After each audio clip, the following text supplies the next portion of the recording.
casais vão casar desejando que o outro venha trazer para mim a parte que me falta. Esse outro vai me dar todo o amor que eu não recebi da minha mãe e do meu pai. Esse outro vai dar o amor, o mesmo amor que eu recebi da minha mãe e do meu pai. Então, eu vou viver uma história esperando que o outro me complete. Que é diferente de um lugar mais adulto, aonde você coloca para o outro o que você tem para dar. E o que você não sabe, não tem para dar. É mais difícil para você. E o que você não quer dar. Que não faz parte do seu desejo, não faz parte da sua possibilidade interna. Então, eu colocar na mesa essa coisa do amor é partilha, não é doação, né? Porque a partilha você pega na mochila o que você tem e coloca em cima da mesa. Olha, pessoal, eu trouxe aqui para partilhar esse pão, essa fruta, né? Eu coloco na mesa o que eu tenho. Então, é essa relação onde cada um pode colocar na mesa o que tem. E sair de um campo romantizado, de um campo projetivo e até frágil emocionalmente. Muitas vezes um campo onde você está ainda atuando diante de tantas histórias para trás que todos nós temos das nossas famílias.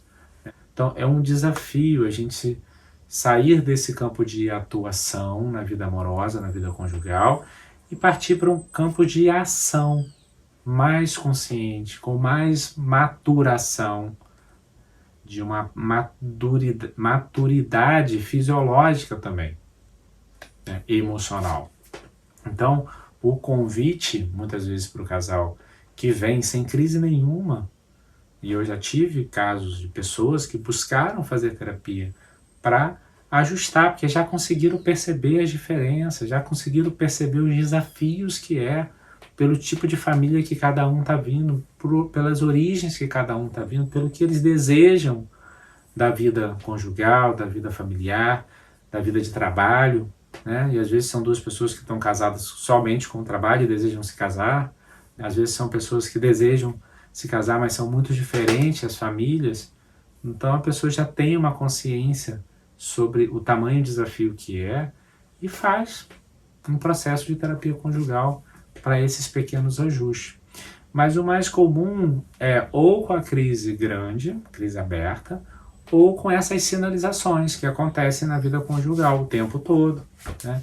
Então é uma oportunidade, é uma possibilidade. A gente pode fazer um check-up todo ano, né, de saúde? Podemos. Quem pode, né? Quem tiver plano de saúde, ou quem tiver...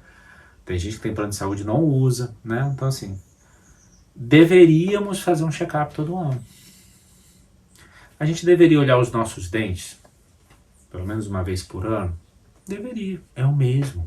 É uma possibilidade da gente olhar para a nossa vida, para o mundo emocional, para a vida conjugal e fazer esses ajustes, né? E às vezes, com essas sinalizações, já é possível a gente poder olhar. E às vezes são pequenos ajustes que são feitos, né, na vida conjugal, nos acordos entre o casal, na comunicação entre o casal, que vai gerar mais para frente a possibilidade de um diálogo, a possibilidade de não trabalhar na violência, né? De trabalhar sim na comunicação, que é exatamente essa comunicação não violenta, a possibilidade de afinar essa comunicação já desde cedo entre a vida conjugal e observar os sintomas, né?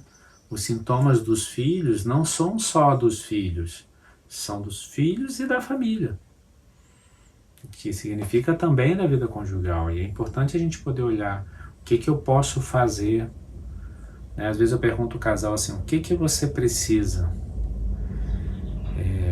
trabalhar em você, modificar em você, cuidar em você, que vai ajudar tanto essa pessoa que está do seu lado a essas questões que você tanto reclama dela. Vou repetir. O que você pode cuidar em você, que você vai estar ajudando essa pessoa que está ao seu lado nessas questões que você tanto reclama e que você não aguenta mais que vem dessa pessoa que está ao seu lado. Então, a gente tem uns 50% nosso que vai ajudar o outro. Então, a gente tem em relação ao cônjuge, o casal tem em relação aos filhos, ao sintoma dos filhos, porque é diferente de falar, ai, meu filho dá muito problema, ele tem uma questão, ele tem um diagnóstico, ele tem aquilo, ele tem isso. E eu não consegui perceber a minha participação, não implicar a minha participação, né, naquele processos biológicos e sociais, né, sua família. Então eu estou participando disso, desse sintoma também eu participo. E o que eu posso olhar para isso? E às vezes são coisas que estão ali no campo, né, que são coisas que vêm desse lugar, desses conteúdos conhecidos da história familiar, que vêm desses conteúdos desconhecidos da história familiar. E às vezes são pequenos ajustes naquela mesa de som que vai possibilitar abrir espaço para esse casal viver a vida conjugal, abrir espaço para o filho ocupar o lugar dele de filho, se ele estiver sentado em alguma cadeira que não é para ele estar sentado, né? Ou se ele ficar preocupado com alguma questão que não é para ele estar preocupado. Né? Tem filhos que mesmo que eles não demonstram, eles sentem. Porque, sem dúvida, os filhos são máquinas de tomografias computadorizadas ou de 4K, televisão 4K, dessas mais modernas, eles captam tudo. Eles captam todas as imagens. E só que eles não têm a capacidade interna, emocional, de processar isso. Ou de entender toda a situação. Então eles captam e ao mesmo tempo parte para alguma ação. Ou de me recolher, ou de ajudar, ou de fazer um sintoma.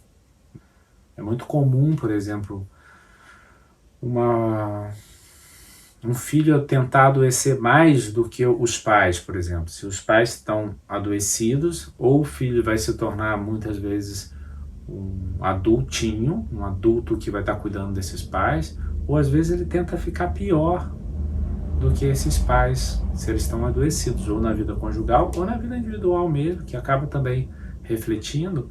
Por quê? Porque se o filho fica pior, às vezes eu levanto, por exemplo, uma mãe que está deprimida para cuidar.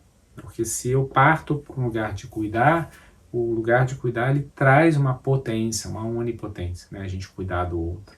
Então esse lugar, e às vezes o filho inconscientemente, ele vai para um lugar para tentar resgatar essa mãe, por exemplo, dessa depressão, né? Ou esse casal, de repente, dessa crise conjugal. E às vezes o casal está negando a crise ainda, e o filho não. O filho já percebeu a crise e já partiu para ação, para tentar resolver essa crise, enquanto o casal ainda está negando a crise. Então, na terapia conjugal, a gente trabalha a vida conjugal. E a vida conjugal, ela é 50% de um, 50% de outro.